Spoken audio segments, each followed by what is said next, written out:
and you are set for this. So let's get started. First, you want to take out your thumbs. You want to use your thumbs as the direction of your part.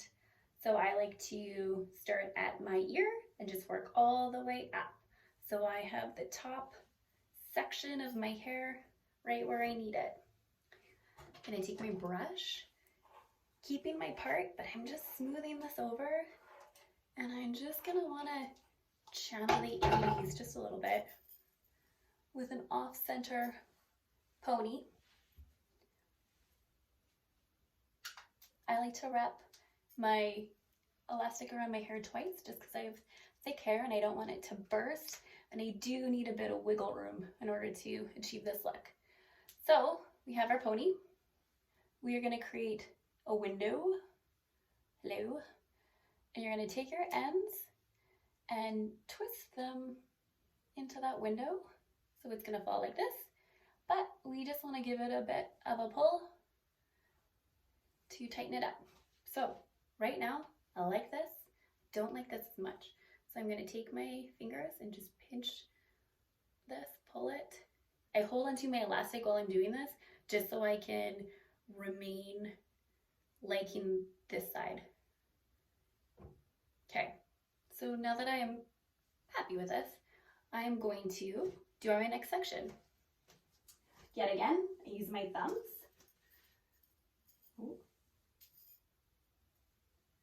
And I'm going to gather the hair just like a ponytail, and I'm going to anchor it behind my first ponytail.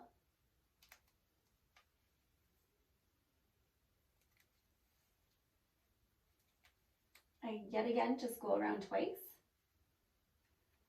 I create the window that I pull the ends through. And once I know the ends are through, I tighten it.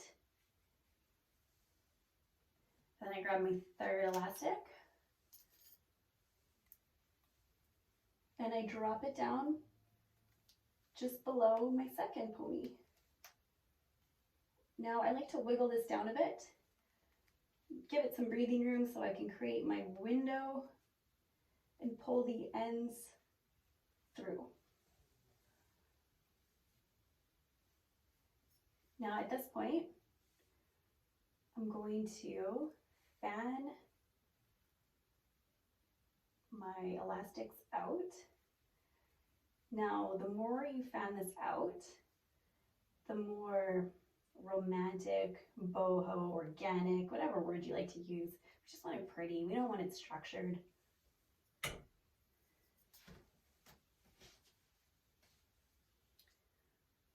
Hold that thought. Have another pony. And I'm going to place it, it's about like 2 inches down from your first elastic you put in. I walk this down, create my window.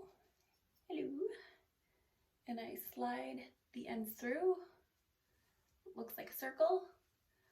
Pull it up. And then I'm gonna go back in and fan it out. But what I like to use to fan it out is powder cloud, which is backcombing in a bottle. I like it though because of the way that it comes out of the bottle itself. A lot of them are like salt and pepper shakers, where this, it's a pump and it just distributes evenly, beautiful, without having a disastrous mess on your hands by adding a bit too much. So I'm going to hold my pony and add a few pumps of this. And I do this just because I can really fatten up my braid. It gives it grit, it does give it hold. Like I said, it's kind of like backcombing in a bottle. You can really feel the difference in your texture. And you're just going to pull this out. So the messier, the better.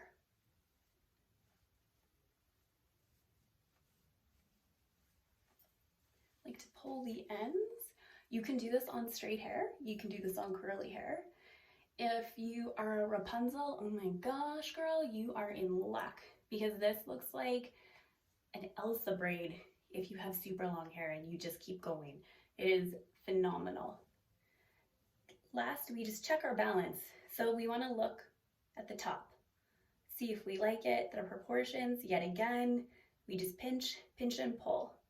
And if ever you need to pull a little bit more, always hold an elastic before you do it, or else you'll ruin your work. Great. Shoot it with some hairspray.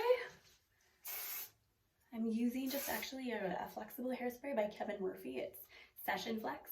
I like it because it's shine. It's not flaky. I like the scent of it. And I can still have touchable hair with it. So that's why I chose that one. And yeah, that's about it. So I hope you enjoyed this tutorial and thank you for tuning in. Stay safe, everyone.